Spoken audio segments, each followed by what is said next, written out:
Good morning, students. Welcome to your English literature class, and we were doing the poem The Invention of Shoes. So, as we have started on the last day, so this is for those who have missed out the class. I'm explaining the poem once again, so please go through the poem very carefully. Listen to the explanation very carefully.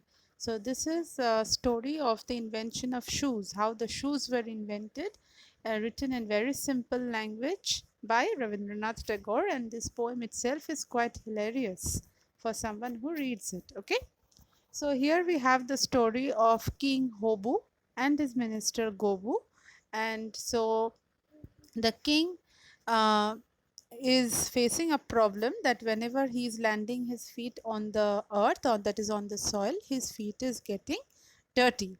So that is the problem, and he makes an announcement that this problem has to be solved because he is paying his minister, he is paying highly the high intellectual people of his country.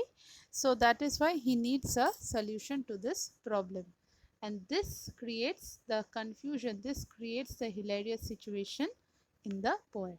Okay, so I'm just explaining. Said good King Hobu to Minister Gobu, I have pondered all night. Is it just that whenever my feet should land on the street, they come to be sullied by dust? So he says that I have thought all night, and I have thought that do you think it is justified that whenever I should land my feet, that means I should put my feet on the ground, my feet has to be covered with dust?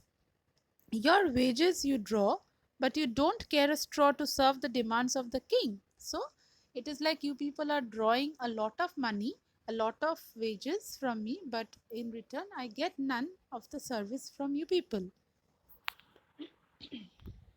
So it's a rank plot to foil me, my own soil to soil me.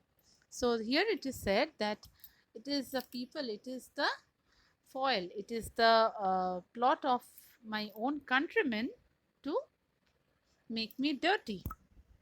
I simply won't stand such a thing. So I wouldn't tolerate such a thing.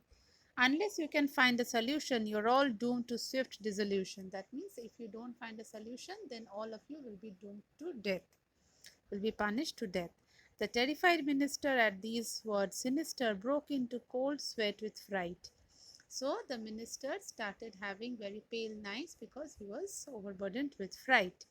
The pundits grew pale, and the courtiers once hailed lay sleeplessly tossing all night.